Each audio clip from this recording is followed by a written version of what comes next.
to Cadogan Hall. Woo! Now I know how to pronounce it. My name's Tanya and I work for Penguin Books, and we have the great privilege of publishing John Green's incredible book, The Fault in Our Stars, here in the UK.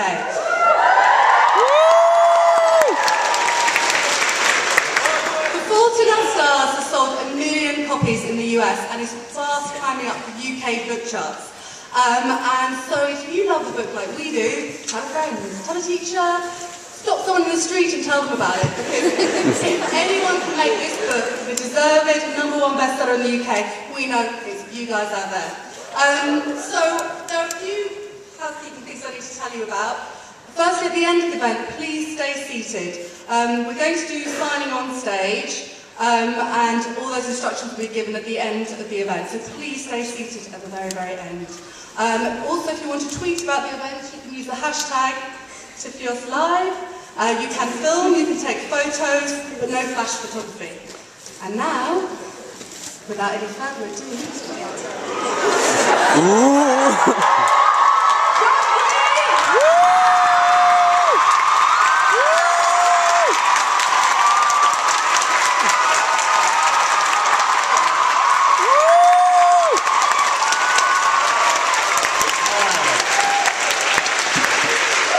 Wow, thank you.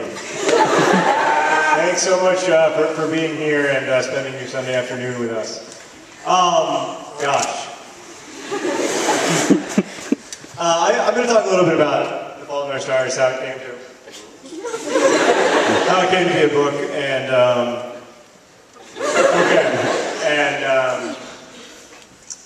sort of the story of the writing of it, I guess. And then read a little bit from the book. But in order to do that, I actually have to borrow a copy from someone in the first row, because I bring one. So, look at this prepared person. What's your name? Oh, great. It's hard to say. It's Siobhan. So, I worked as a student chaplain at a children's hospital for about 6 months in 2000. And while I was working there, I met a lot of kids who were really sick, and I met a lot of kids who died as well. And it was very difficult work. It was really, it was painful for me. I saw it's basically the worst thing that can happen to a family every single day for those 6 months, and that was very difficult. Obviously, not nearly as difficult as it was for the families involved, but it was hard for me as well. And after I stopped working there, I started writing all of these stories that were about a children's hospital, except that they weren't about children or hospitals. They were mostly about this 22-year-old hospital chaplain, who is like me, but super handsome. And it was like, which lady doctor will he choose, kind of thing. It was pretty bad. And I think it was bad in retrospect because it was self-indulgent. It was about me, not just literally, but also figuratively. I was writing it for me, not for you. And I worked really, really hard on this stuff, and I wrote lots and lots of different stories about this chaplain and set in this children's hospital, and then eventually I put them aside and I wrote the book that became Looking for Alaska, and then I went back to the children's hospital and I was like, this is the time, and it wasn't the time, and I wrote the book that became An Abundance of Catherines, and then I was like, now, today, I shall do it, and I didn't. I had a different idea then, but it was equally bad, as it happens, and still nothing came of it. And I don't think anything ever would, because I don't think I could ever get out of my own head enough to write a story that was a gift for you. And so I'd sort of given up on it, because what I realized in the course of writing these 3 novels is that books only work when they are a gift, and kind of a mutual gift. Like, I try to give you a gift of the best story that I can make, and then you give me the astonishing gift of not just reading that book, but hopefully reading it with an open mind, thoughtfully, with hopefully some bring some of your critical reading skills to the book as well. So I need you to read the book generously, and then I also need to write the story generously. And that's the only time when writing works. I can never be thinking about money. I can never be thinking about like what's going to sell. I did not think that this book would be popular, so I should not be trusted with those decisions. That's the only time it works. And I don't think that I ever could have written the book that became The Fault in Our Stars if I hadn't become friends with a young woman named Esther Earle, who is a nerd fighter. For those of you who don't know what nerd fighters are, it's not people who fight nerds. That would be weird. We hate ourselves. It's people who fight for nerds and to celebrate intellectualism and thoughtfulness and to try to build engaged spaces on the internet instead of just spaces that are oriented toward distraction. So Esther was a nerd fighter who was also a fan of my books, and from the time that I met her, she was very sick with cancer, and she died in August of 2010 when she was 16. And in our friendship and getting to know her parents and the rest of her family and her friends as well, I came to think very differently about the story that I was writing. For one thing, that awkwardly handsome or ruggedly handsome, I was describing myself two different ways over the course of the many iterations of this story, but it was always adverb handsome. That guy fell away, and he was replaced by no one, which was a great decision. And instead I focused on the kids. I decided that I wanted to try my best to give voice to the life of sick people, because too often the stories that we hear about the lives of sick people are really about healthy people, right? Like, oh, this sick person came into my life, and now as a result of having known, usually her, because it's patriarchal construction, as a result of having known her, and as a result of her untimely death, I now know to be grateful for every day. Well, that's all fine and good, except that it imagines that the reason that this person existed and suffered and died was so that you could learn a lesson. That's ridiculous. That is not the meaning of your life, and it is not the meaning of anyone else's life, whether they are well or disabled or ill or whatever. The meaning of your life is not merely to, impart lessons via your suffering to other people. I wanted to try to give voice to that sick person and to say, that in my experience, sick and dying people are every bit as funny and vivacious and interesting and angry and annoying and everything else as other people. And in doing so, I wanted to argue that it is not only long lives that are full and rich and good lives, but that a short life can also be a good life. And that's the great lesson that Esther taught me through her life, because it was a very short life. It was also a very good and rich life. I was, for the whole decade after I worked at the Children's Hospital, I was so angry, and I was so full of despair. And when I looked at that place, all I could really feel was hopelessness. All I could really feel in terms of, an intellectual response to it was nihilism.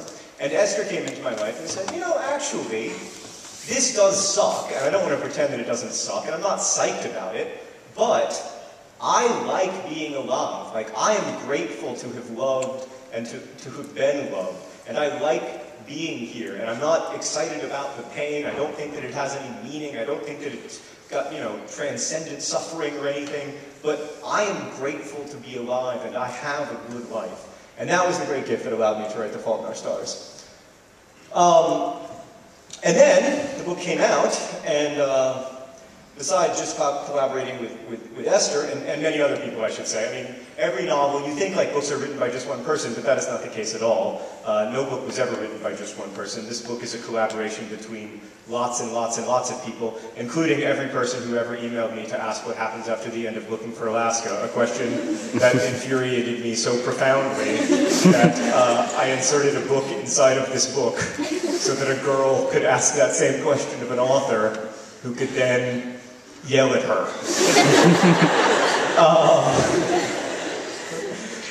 Which in turn only led to lots of people emailing me to ask what happens after the end of this book. And I'm like, well, I quit. I'll move on and talk about something else. I'm going to just read to you from the beginning. And this was, a few paragraphs of the book that I was writing in 2000, 2001, 2005. Some of that survived, but this first chapter all emerged after knowing Esther, knowing how like fierce and funny she was. And I don't want anyone to think that Hazel in this story is Esther. I really don't want in any way to appropriate her story, and they're very different people. And also, Esther hated America's Next Top Model, and isn't here to defend herself against the many accusations that I hurl at Hazel in this novel. So I want to be very clear about that. They're very different people, but it was Esther's empathy and fierceness and sarcasm and just general hilarity that I did try to bring to at least some of the voice in the story. So this is the very beginning. Late in the winter of my 17th year, my mother decided I was depressed, presumably because I rarely left the house, spent quite a lot of time in bed, read the same book over and over, ate infrequently, and devoted quite a bit of my abundant free time to thinking about death. Whenever you read a cancer booklet or website or whatever, they always list depression among the side effects of cancer.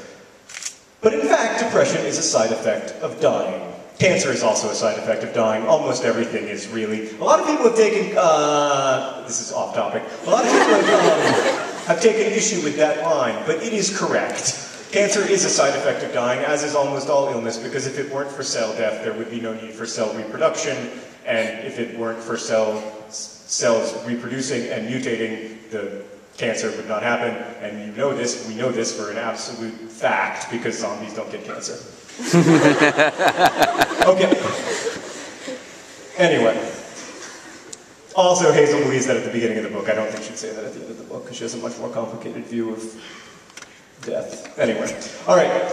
Anyway, my mom believed I required treatment, so she took me to see my regular Dr. Jim, who agreed that I was veritably swimming in a paralyzing and totally clinical depression, and that therefore my meds should be adjusted, and also I should attend a weekly support group. The support group featured a rotating cast of characters in various states of tumor-driven unwellness. Why did the cast rotate? The side effect of dying. The support group, of course, was depressing as hell. It met every Wednesday in the basement of a stone-walled Episcopal church shaped like a cross. We sat in a circle right in the middle of the cross, right where the two boards would have met, where the heart of Jesus would have been. I noticed this because Patrick, the support group leader and the only person over 18 in the room, talked about the heart of Jesus every freaking meeting, all about how we, as young cancer survivors, were sitting right in Christ's very sacred heart or whatever. So here's how it went in God's heart. The 6 or 7 or 10 of us walked/wheeled in, grazed at a decrepit selection of cookies and lemonade, sat down in the circle of trust, and listened to Patrick recount for the 1000th time his depressingly miserable life story. How he had cancer in his balls, and they thought he was going to die, but he didn't die, and now here he is, a full-grown adult in a church basement in the 137th nicest city in America, divorced, addicted to video games, mostly friendless, eking out a meager living by exploiting his cancer-tastic past, slowly working his way toward a master's degree that will not improve his career prospects, waiting, as we all do, for the sword of Damocles to give him the relief that he escaped lo those many years ago, when cancer took both of his nuts, but spared what only the most generous soul would call his life. And you too might be so lucky. Thank you.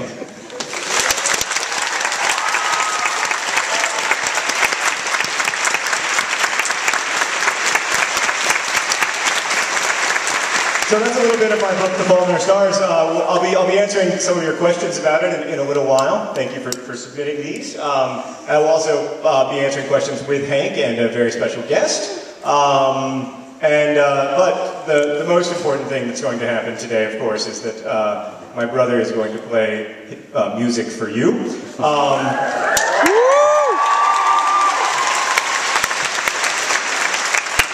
For those of you who are not familiar with his work, let me give you a brief biography. Hank Green is the founding editor of ecogeek.org. He's also the co-creator of the Lizzie Bennett Diaries and DFTV Records. He also co-founded the Vlog Brothers YouTube channel, as well as SciShow and Crash Course. He's a Billboard charting musician. He invented 2D glasses, which render three-dimensional movies in a crisp 2 dimensions. And in 1998, he was voted Winter Park High School's best dancer. Ladies and gentlemen, Hank Green.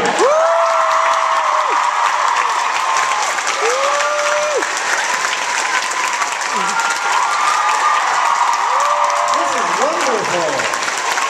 Holy monkey. Hi. Everybody stopped clapping at the same time. You guys all have the exact same sense of, that must be what it's like to be British. You just all have this amount of what is okay and the exact amount of everything that's all right. And I don't know. And so I ask, how much do you give in tip here? And they're like, whatever you feel is proper. And I'm like, but how much do you give in tip here?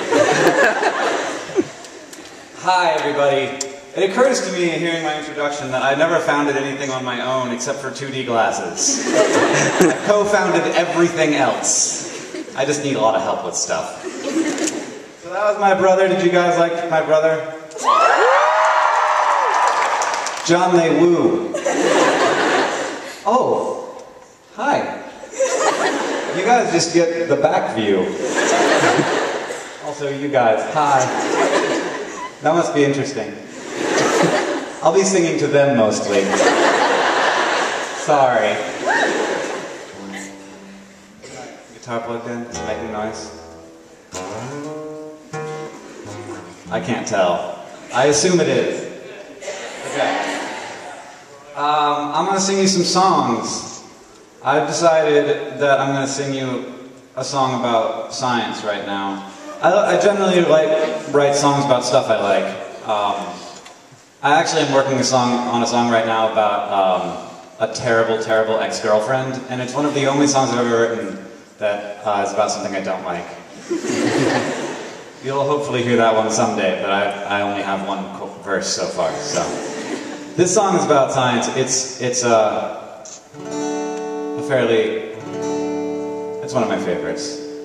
It's about quarks.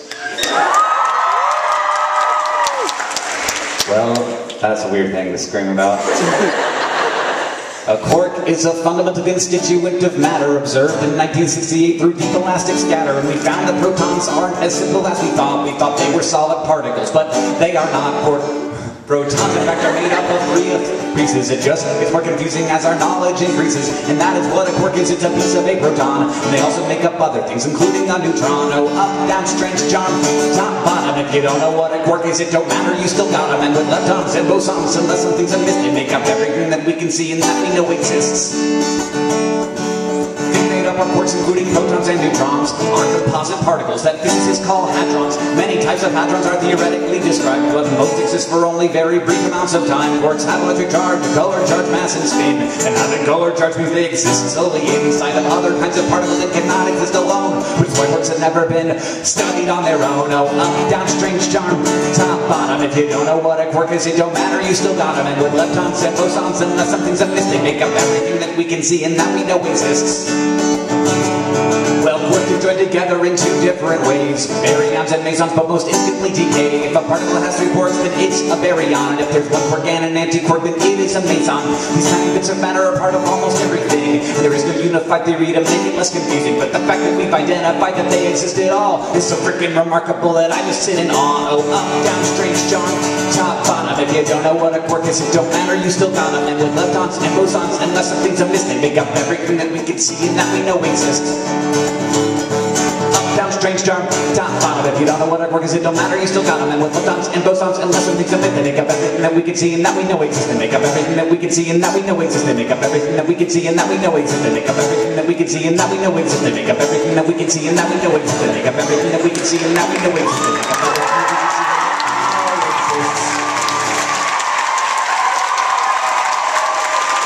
You guys, I had like 3 more in me. And you started clapping, so I just gave up. But I saw there was space. Oh, what's this? Is that there the whole time? Thanks. It's to John. Oh well. We'll see if that gets to him. This song is about Harry Potter.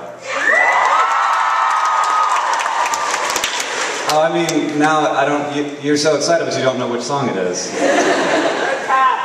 What song do you want it to be? All right, and for the person who said yes really loud, just that person, what song did you want it to be? Okay, I'll play that one. She was really excited. I'm getting kinda tired of this pre-publication media blitz. You got all of Muggle kind under your spell. Oh, don't you know the whole world's already gone and reserved a copy at Amazon? How many more books could you sell?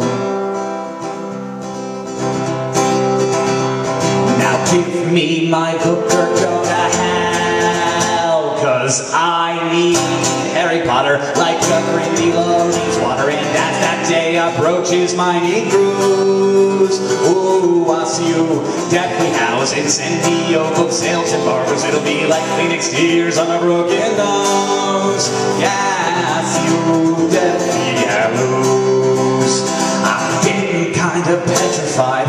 What would Ron do if Hermione died, or if Voldemort killed Hedwig just for yucks? I didn't know that was gonna happen. I have no confidence in theories about the Half-Blood Prince, and what if Harry's brain is all Horcrux? Whoa, holy crap! That would freaking suck. It actually turned out to be pretty convenient. 'Cause I need Harry Potter like a grain below needs water, and as that day approaches my need brews. Oh, I see you Deathly Hallows, Incendio, book sales and barbers. It'll be like Phoenix tears on a broken nose. Yeah, I see you Deathly Hallows. Whatever's up the sleeves of J.K. Rowling, I bet it has to do with Snape and bravely vowing to protect that pure blood cross-faced Malfoy. But in the end, I don't think it's gonna matter if Snape's good or if he's bad, because the weight of the world rests on our boy.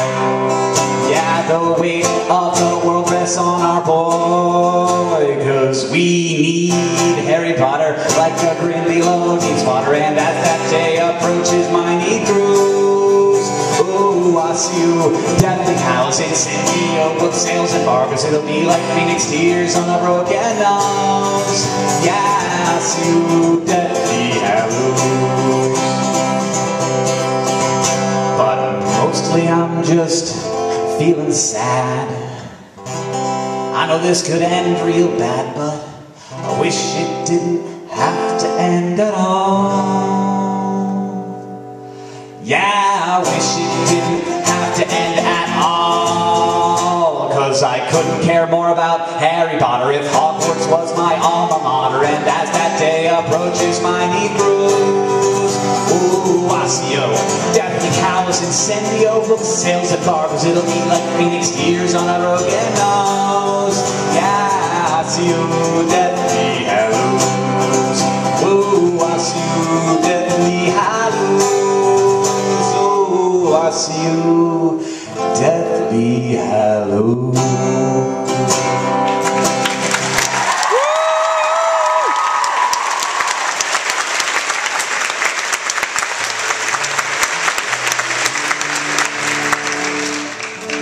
So this song is also about Harry Potter. This is what I was going to do before I got this request. So you're good. Thanks for doing that. So I didn't let you down. This song is also about a Harry Potter book, but it's about one that doesn't exist yet. Yeah. Still holding out hope.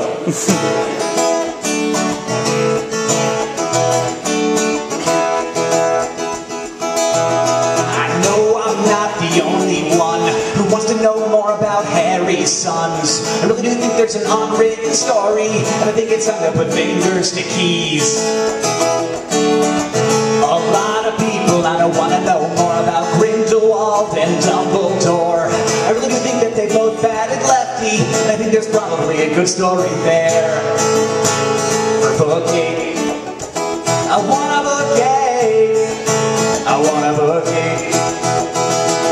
And I want J.K. Rowling to say say that the epilogue was crap, cause we all know it was crap. And I want J.K. Rowling to say that Voldemort had a son, and the story's just begun. And I want J.K. Rowling to say that she's writing books.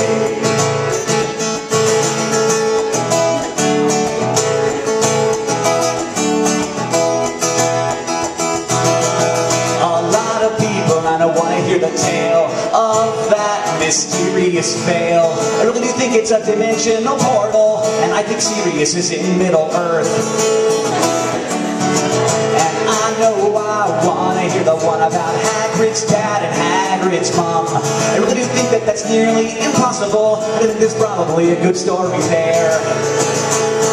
Bookie, I want a bookie, I want a bookie. J.K. Rowling to say that the epilogue was crap, cause we all know it was crap. And I want J.K. Rowling to say that Voldemort had a son, and the story's just begun. And I want J.K. Rowling to say that she's writing books.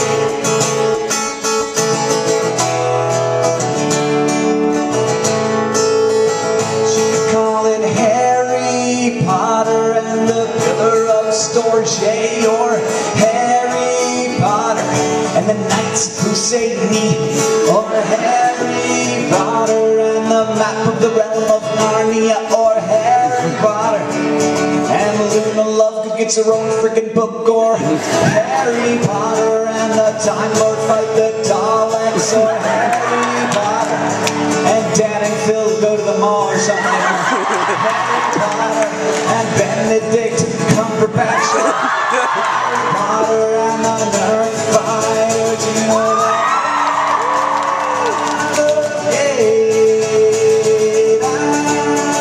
I wanna look at oh Harry.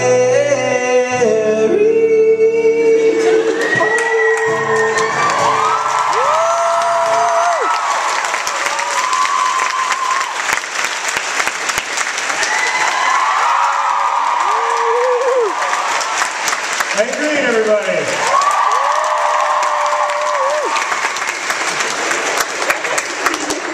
So I'm going to answer some questions about The Fault in Our Stars. If I go over my time, then Hank gets to slap me, but I'm not going to go over my time. So, I got to start the clock here and make sure I don't go over my time. I get very nervous about getting, I don't like to get hit. All right.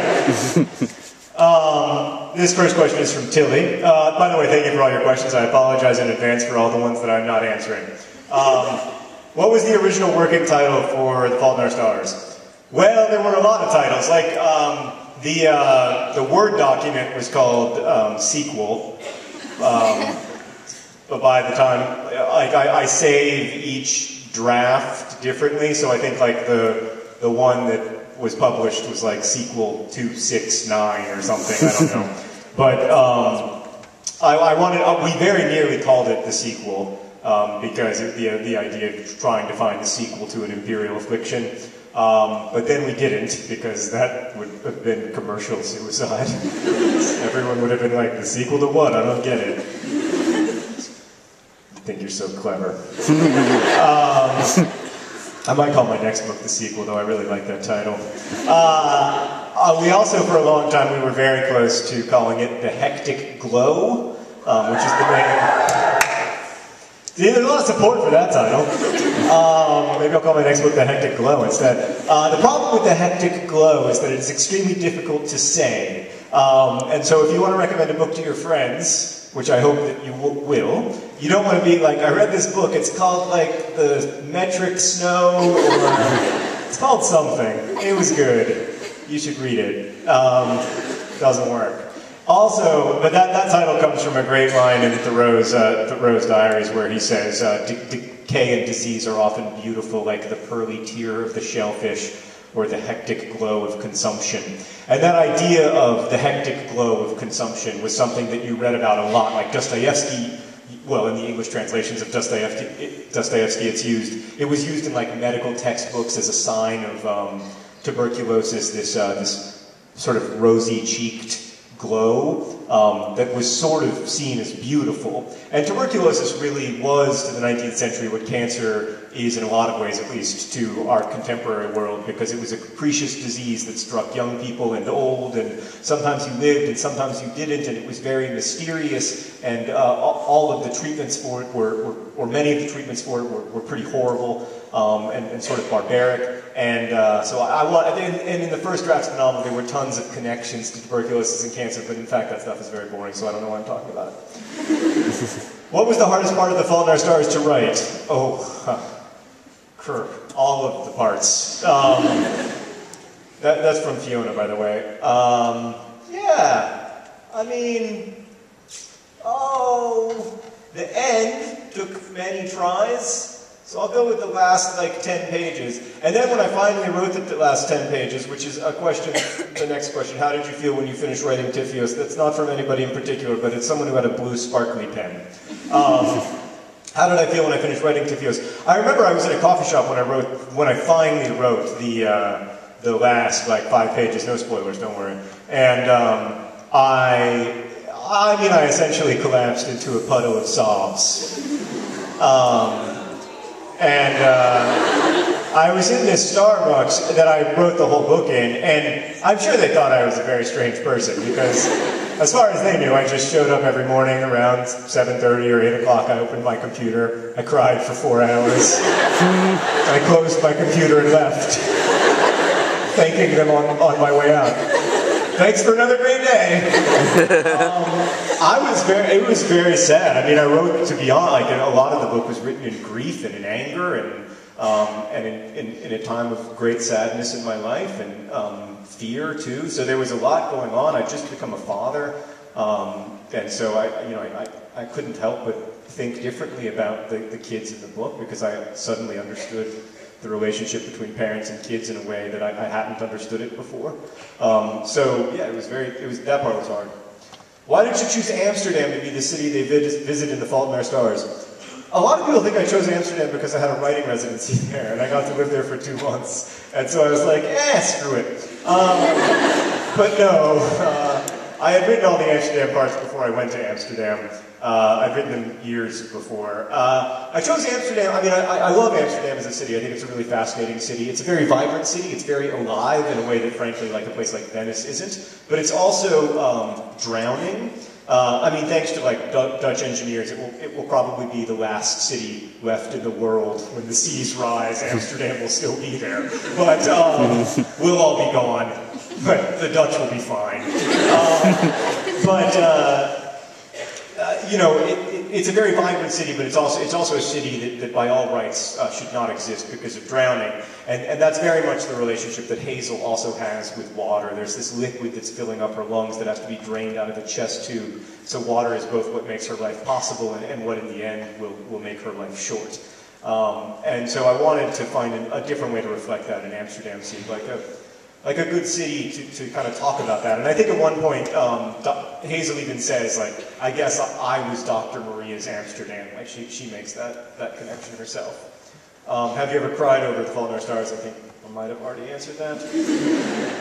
I didn't think it was that sad of a book. I wanted it to be really funny.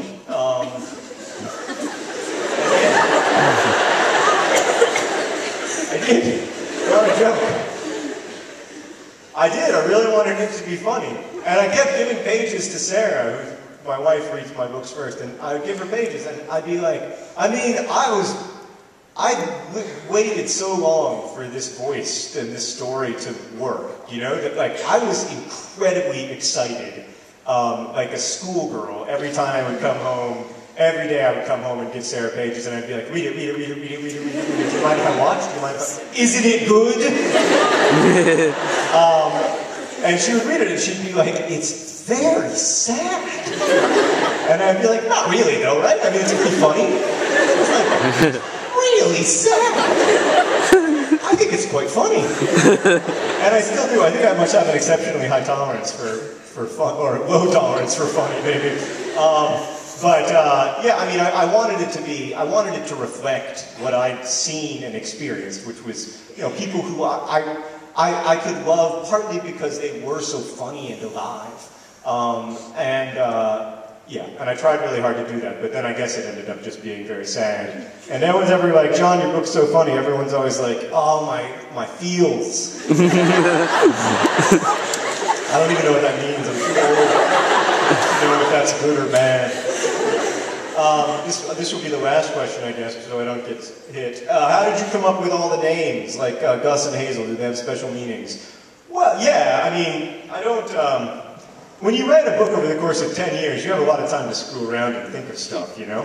So I'm just going to watch myself count down the time here. With Gus, Augustus is the name of Roman emperors. Like all the Roman emperors were called Augustus somewhere in one of their like 37 names. But the first Roman emperor was just Emperor Augustus.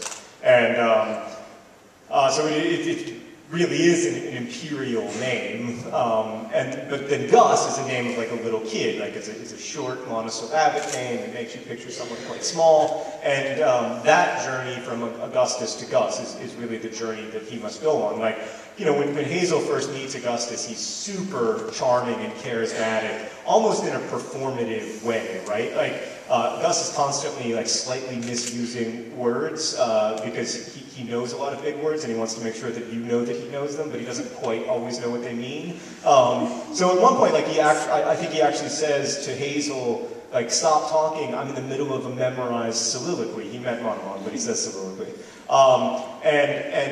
Because like he's so performed that like he obviously sat at home and memorized what he wanted to say to this girl, which is kind of charming, but kind of not. You know, I've always grown up being taught and seeing in the stories that dominated my cultural life growing up that the hero's journey is the journey from weakness to strength. But the journey that Gus must go on is the journey from strength to weakness. And I think that is the real hero's journey. And that to me is why Gus is a heroic character, is because not always happily and not always willingly he is able to make that journey from strength to weakness and to still be available to love and be loved.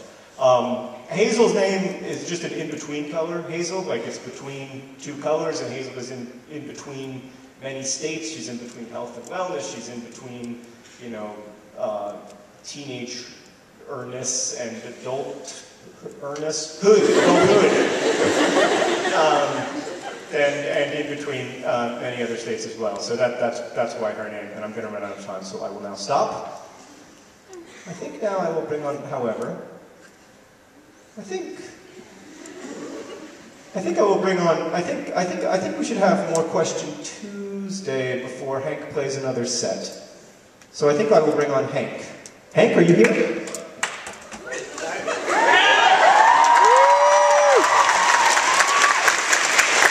But I don't want us to ask the questions, because we do that all the time. It's not that fun. So why don't we have a special guest ask the questions? Like, I don't know, maybe New York Times bestselling author Maureen Johnson.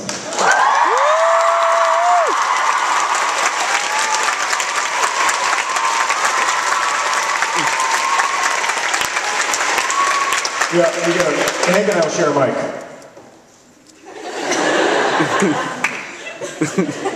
Yep. Wow, now it's a party. I got all kinds of stuff down here. Got a phone. All right. Do you have a thingy? You don't have the thingy. You don't have the. Oh, We're just gonna hit each other. Oh, okay, great. Ready? We're gonna start. What is this question for? This is for John. Ready? Ready. Go.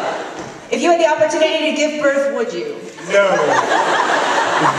For Hank, what's the best way to improve a sibling relationship without starting a blog?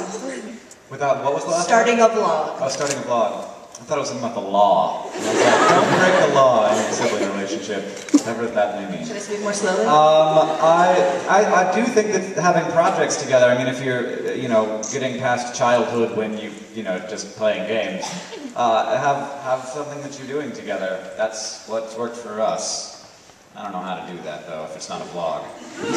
No suggestions. We do other stuff, but yeah, projects. All right, John, have you managed to gain your fishing boat proceeds yet? I named my Tumblr Fishing Boat Proceeds because there's a special box that you get to check off in American taxes if you get fishing boat proceeds. It's the only box I never got to check off before. And, no. I don't know why, but Tumblr still refuses to pay me. Where's my money, Tumblr? Hank! Yeah. If you could only pick one, would you live a life completely devoid of sin or the life of a sinner? I'm a little bit fuzzy on the concept. What is it?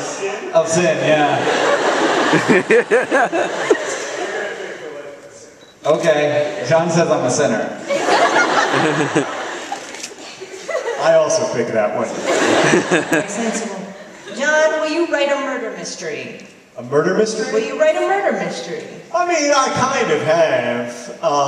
No, you haven't.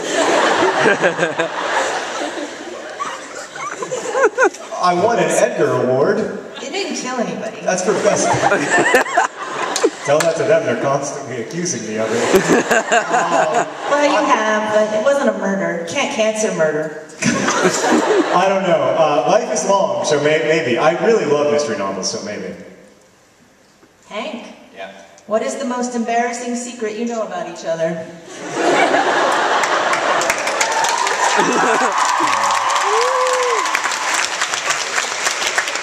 We have We time. don't have very many secrets anymore, to be honest. Yeah.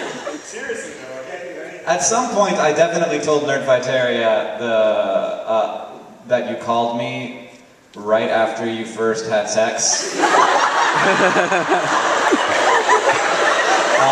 Why does this not surprise me? People will mention that to me. They'll be like, "What do you think John was thinking when?" And I was like, "When did I say that?" Here is where you said it, for one thing. Just because you've said something once doesn't mean that you have to say it twice.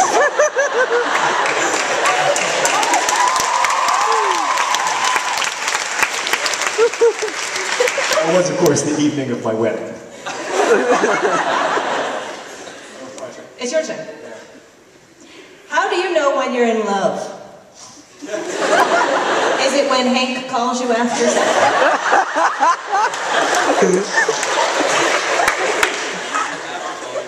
It's When you call your brother? there are all these things that in our culture we treat as events, like marriage is one. Virginity is actually a good example of another. You can do A, B, C, D, E, F, G through X and still be a virgin, but Y and Z, no longer virgin. Lots of things that we treat as events that are actually processes. Also, like when we talk about like being born again or whatever, these things are almost never events, they're almost always processes. Being and falling in love is not an event. It is not something that happens to you. It is, or not something that happens to you all at once. It is something that like occurs over a long period of time, like your hair going gray. So, and then you look and you're like, oh, I have gray hair. Or, oh, I guess I'm in love.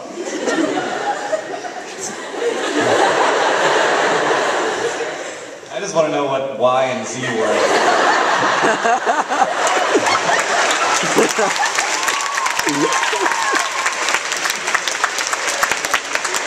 Hank, Yeah. if you had the choice of 7 doors labeled Hogwarts, Narnia, Middle-earth, Camelot, Wonderland, Westeros, and Neverland, which door do you choose? You want to them again? I definitely wouldn't go to Westeros, because that's, you just die. Yeah, it's terrible. No one is happy there. I'd probably go to Hogwarts. I'd be the oldest student in the school, but like... I'd also be total squib. I'd just clean, probably. That guy who goes back to college, you know? I want to be that guy. I'm thinking about going back to college. John, what is your favorite childhood memory with Hank? I don't really have any. I guess like fishing. We used to go like fishing and stuff, or like finding tortoises. We grew up in like weird Florida, weird part of Florida, so like it was mostly running around chasing tortoises. Fair enough. Hank, I think we all want to know this. What's your skincare routine? Well, what I have is I pop it, and then I wash sometimes. I shower several times a week. John, have you ever hated reading a book? Hated? Hated it. I read a book once that made me throw up, and Was it mine? No, you've no, I've never. I can't say I've ever hated a book. I've been like really disappointed with books before, or strongly disliked them, but I've never hated one. I don't think. How about you, Maureen? Oh yeah. What about your high school chemistry textbook?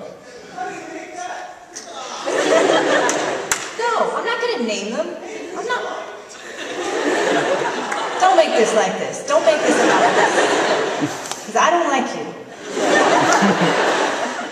Let's just move on. Hank, are you completely pro post-structuralism? Oh, everybody wants to know this. Are you completely pro post-structuralism? I didn't make that up. Well, I'm more amateur post-structuralist. We're just not that good yet. But we're working on it. Do you know what that is? Oh. Of course you do. Might have been a question intended for me. But yes, mostly. I mean, like, not all the way, but like maybe 75%. Such a nerd. Pro-structural. This is what you do while the rest of us are outside, isn't it? Okay, John, do you feel you have a certain responsibility writing for an audience that could be argued to be vulnerable? Uh-oh. I'm about to get slapped, because it's going to take a long time to answer this question. That's right. I don't feel, the responsibility that I feel is the same responsibility I'd feel to any audience, because I think all audiences are vulnerable, all human beings are vulnerable, we're all afraid and scared and innocent. I don't feel a particular responsibility because many of my readers are teenagers that I wouldn't feel, I don't think, or that I don't feel to my adult readers. But I do feel a responsibility. I think that I have to write hopeful novels because I believe that the only kind of like true novels are hopeful ones. Yeah. You did it. Hank, do you have any advice for aspiring YouTube musicians? I have no idea how this happened. Just to be clear, it seems that it's very important to start in 2007, so if you want to go do that, but if you had a time machine, there's probably better things to do with it. But other than that, cover Lady Gaga songs, or whatever is popular these days, but then also do stuff that's really good that's your own. Because you're never going to get anywhere if you're not covering fun. Tonight,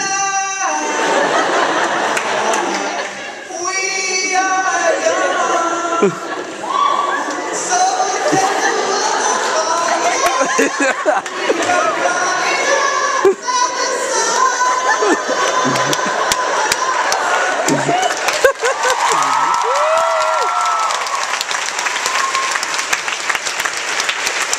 John, will you also sing that song for us?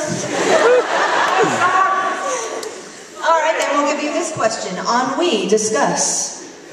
Opposed to. Hank, if you could change any point in history, would you? And what would it be? Yeah, I'd kidnap baby Hitler and take him to an orphanage, of course. John, what would you say to the 80-year-old version of yourself? What? What would you say? He said to go faster. What would you say to the 80-year-old version of yourself? What would you say? Oh, you had a great run. You had a great run. 80. Yeah. You outlived your expectations. Hank, all right. Will you rap for us?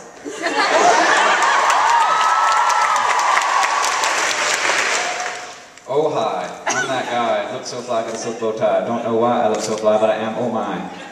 Oh my. Little bike and a low-rise huffy, sitting on the peg, shell toes, puffy, cup rolled up to the cat, lasted ass, bad and swag like Buffy. Gotta be the one about the boat, I'm a bit of a man. I want to be Zen, but I can sit on some medicine instead of meditating, but I get it when I can. I don't want to wind up in the gutter with a bottle of malt like a bit because I never got a tall, telling me that it's all figured out. I'm singing down, but I'm looking at the wall. Part of me was hoping to be caught up in the good and the gotten, but I got on the bottom, gotta get that out of me, become a bit of an audience, but I get spent by the thought of me, John.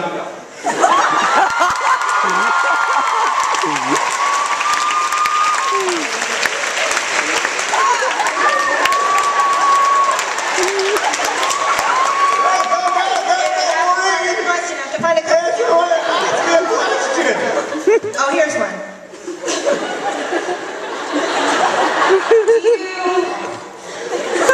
Do you like clowns? No! How much time do you spend researching for each Crash Course video?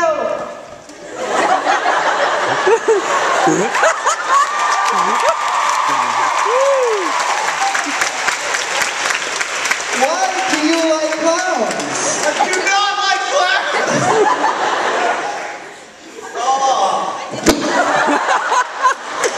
That was not my fault, someday. So people can make the GIFs.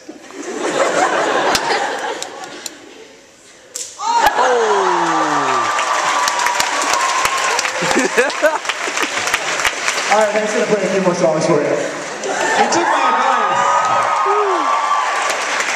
Give it up for Morgan Johnson, please.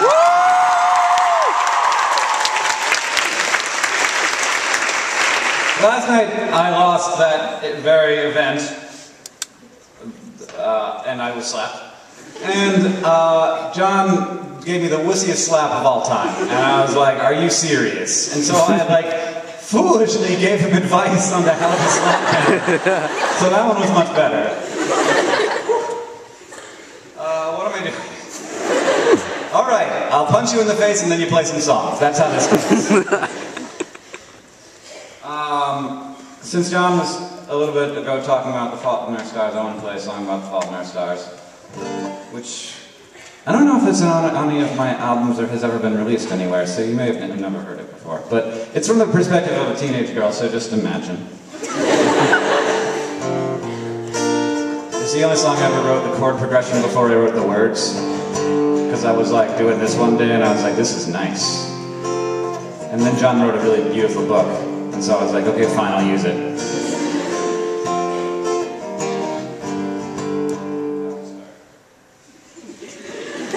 I might as well forget how my song started.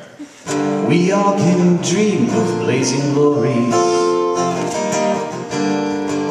but all I dream of now is you and your blue eyes. It's strange to think how we can feel we don't live our own lives. I wasn't sure about my own, but now I'm feeling fine. Your video game books, they might give me funny looks, but Staff Sergeant Max Mayhem gets me high. And I'm starting to see not just what you want from me, but what you want to get from what you got.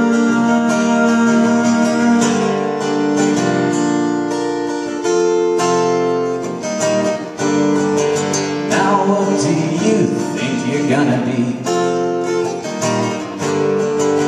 You think you'll leave some kind of lasting mark? Well, with infinite tomorrows. And no, this isn't fair. No one gets remembered, but right now I just don't care. Your video game books might give me funny looks, but Staff Sergeant Max Mayhem gets me high. And I'm starting to see not just what you want from me, but what you want to get from what you got. There's not a lot of amputee heroes in history.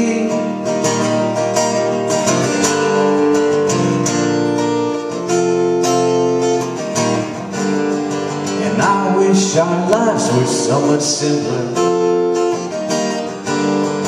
and I hope you get to have your moment in the fight, but no one ever gets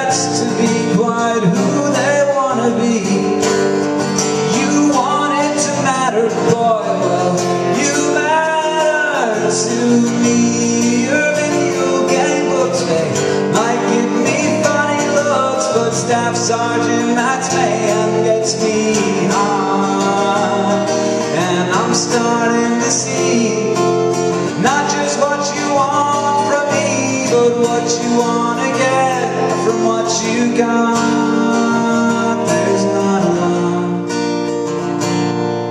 of amputee heroes in history, but I got one sitting right in front of me.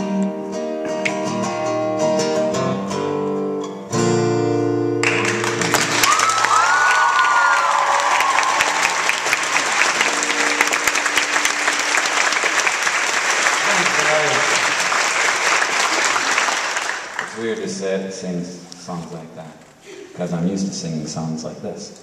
This song is fairly recent, and it's really hard to sing. In fact, when I recorded it in like 55 takes, but today I'm just going to do one, so we'll see how that goes. This is about how awesome the universe is. And also weird. Well, a quark can never exist by itself in isolation. Something very odd happens when you try to separate them. The energy it takes to break up those two best friends is just enough to create two more to join back up with them. And a photon has no mass, and thus it travels at light speed. If you can imagine going that fast, if you try, I think you might be emitted and absorbed both in the exact same instant, even if you travel from a place 13 billion light years distant. Cause the universe is weird, I'm kind of freaking out. What the heck is this all about? Infinite, unbounded sets and hadronizing gluon jets, and we'll never understand half of what we have in hand. At least that's what I fear. Cause the universe is weird. Well, an electron has a strong charge as strong as a proton, and a tiny mass, but not non-existent like the photon. And you're not going to take this feat now. This might blow your mind. It has a massive charge, but not apparently a size. And there's a lot of stuff all around you right now. You share your friend's planet and your sister's neighbor's cow, and all that mundane massive energy is all we know and understand, but it's only 4% of what the universe has at hand. Cause the universe is weird, I'm kind of freaking out. What the heck is this all about? Jets, and we'll never understand half of what we have at hand. At least that's what I fear. Cause the universe is weird. Well, I was driving in a van with my brother, and I said, hey John, guess what? Like, dude, no edge, because the universe doesn't exist in any way we can conceive it. No center, no edge, no none of that, whether or not you can believe it. And once upon a time, in a gas and liquid stew, a molecule was like, hey, I turned me into you. This may be the biggest mystery of all the ones in which we dwell, how the universe created a tool with which to know itself. Cause the universe is weird, I'm kind of freaking out. What the heck is this all about? Infinite, unbounded sets and hadronizing gluon jets, and we'll never understand half of what we have at hand. At least that's what I fear. Cause the universe is weird. Oh yeah, oh it's so weird. It's so friggin' weird. Yeah, the universe is weird. It's kinda freaking me out. It's freaking me out. It's so weird. Why is the universe so weird? The universe is weird.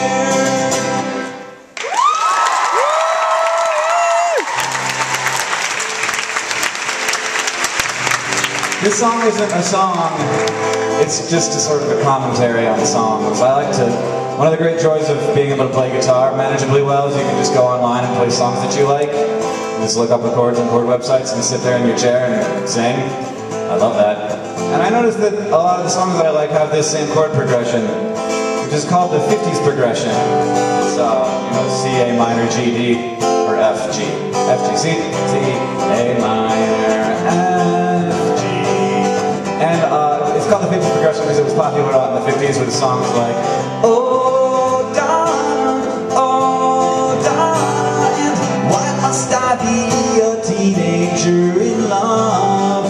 But I like the alternate name of it a lot, called the Ice Cream Changes, because it didn't just happen in the 50s, it's been popular before then and after then.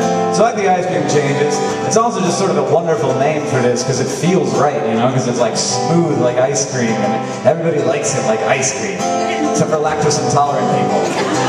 but I don't care about you. But it was popular after the 50s on into the 60s with songs like Duke, Duke, Duke, Duke of Earl, Duke, Duke, Duke of Earl, Duke, Duke, Duke of Earl. I did it. And I'd like to be under the sea in an octopus's garden in the shade. And then on into the 70s, one of my favorite songs is actually designed to sound like it's from the 50s. I remember when rock was young, me and Susie had so much fun, holding hands and skimming stones. I had an all-gold Chevy and a place of my own. And then on to the 80s, it's a little bit different and creepier. Every breath you take, every move you make, every bond you break, every step you take, I'll be watching you. And then in the 90s, it was changed even more. A band that I loved a lot when I was in the 90s age. I'm not going to talk about how old I was then. But it went from 2 or 4 beats for chord change to 1. So yeah, that's fun, right? She has a girlfriend now. She has a girlfriend now. She has a girlfriend now. She says, guys don't do no more for me. And no one is immune. I like this chord progression, so I use it. You don't love me cause I'm not Edward Cullen. I can wear sparkly makeup and act all brave and sullen. And I don't have a favorite pony cause I've never seen that show. And I don't have a favorite pony cause I'm 31 years old. And also, I mean, the songs we've heard so far, pretty happy songs, but it's not all happy songs with the ice cream changes. You may recognize this one. I'm the son of Reginald, the Jesus of Suburbia, the Babylon, none of the above, on a steady diet of. And also Slipknot, which you wouldn't expect. I did my time, and I will not. So I can still stay. It doesn't come. It's only the right. The sickening package of subversion, pseudo-sacrosanct perversion. But it's usually happy songs. Justin Bieber, our old friend, brought it back recently to the happiness. Like baby, baby, baby, oh. Baby, baby, baby, oh, yeah. Baby, baby, yeah. I want you to always be mine. It's hard to go to Justin Bieber after singing Slipknot. Who would have thought? But then in 2011, hold on, I have to adjust my glasses. There we go. Then in 2011, after sorry, the biggest song of the year, really, in 2011, depending on your definition of year, and also your definition of song. We're gonna do this thing. 7 a.m. wake up in the morning. We're gonna have 3 old things. I'm on time. I'm running again. I'm running to get my butt down to the bus stop, and I see my friends. Yes, I see my friends. They're sitting in the front seat, sitting in the back seat. Gonna rip my mind up. It's Friday, Friday. It's Friday. I've been such a Friday. The weekend, Friday, Friday. Getting down on Friday. Everybody's looking forward to the weekend.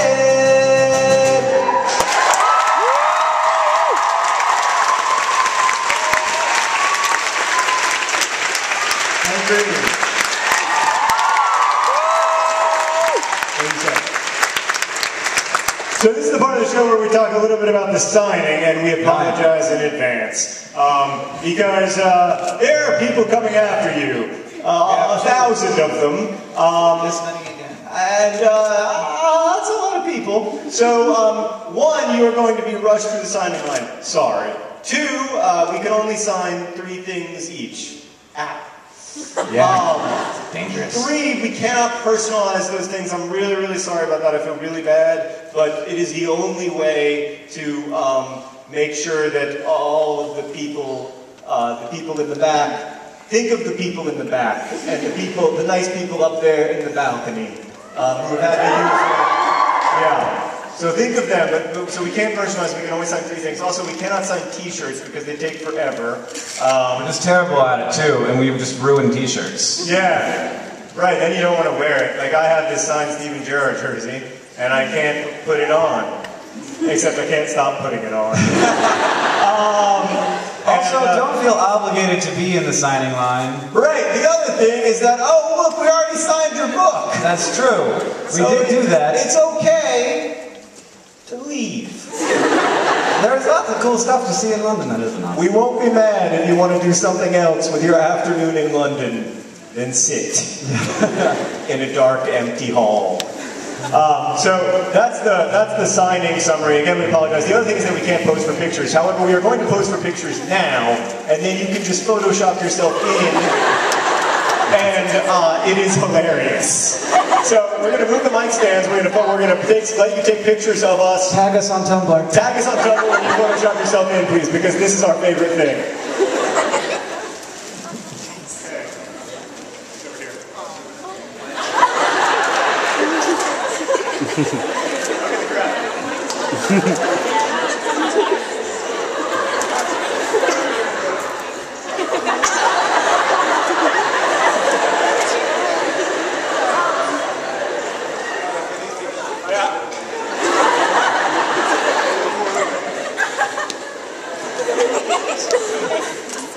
And over here.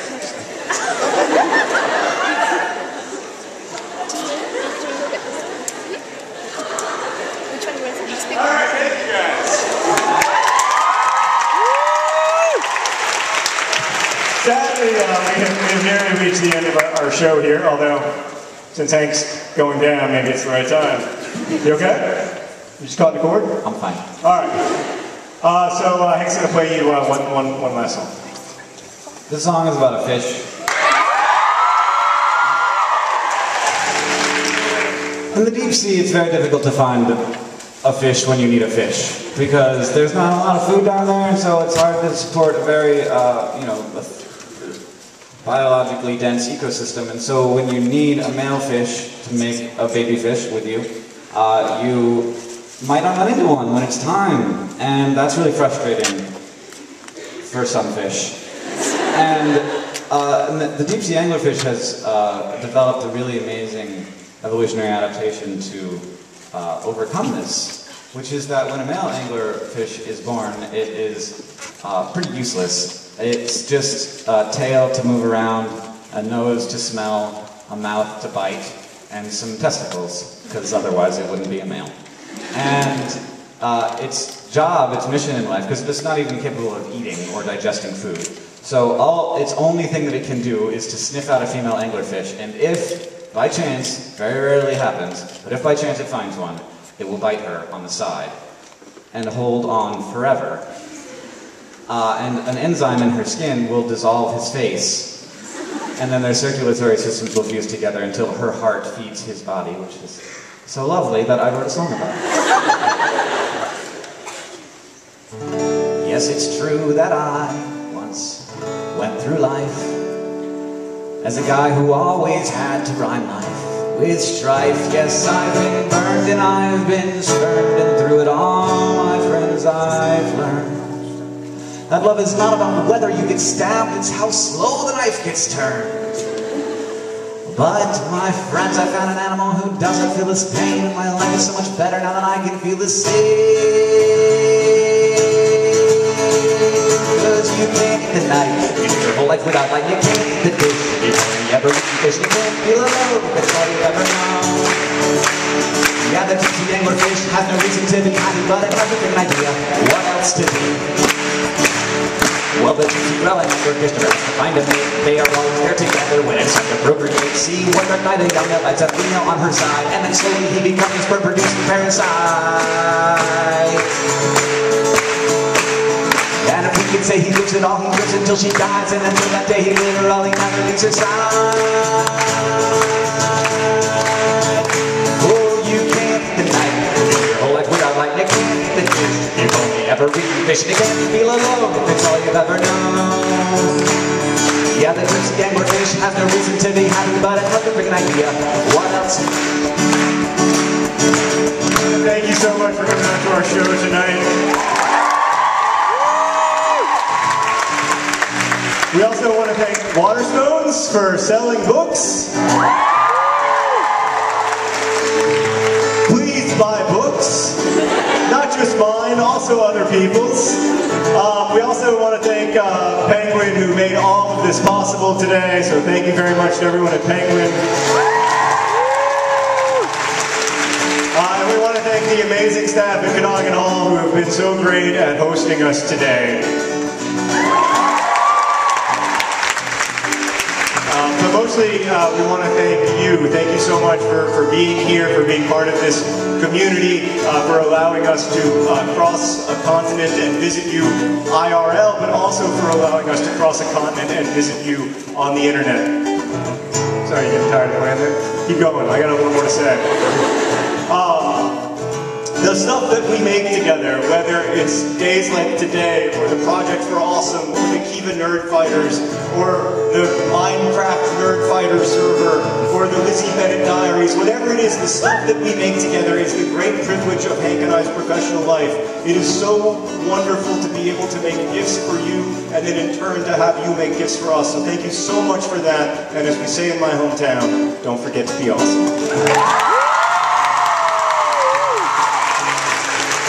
Is really stepping back. You spare, you simply do not feel what is always there. I ask my brain to entertain that pain is the same. That if I feel it all the time, can you really call it pain? Well, I don't have any friends and I don't have any hair, but neither does the anglerfish and she doesn't care. You can't eat the night, or life without light. You can't eat the dish if you've only ever eaten fish. You can't feel alone if it's all you've ever known. Yeah, the juicy anglerfish has no reason to be happy, but it has a great idea. What else to be?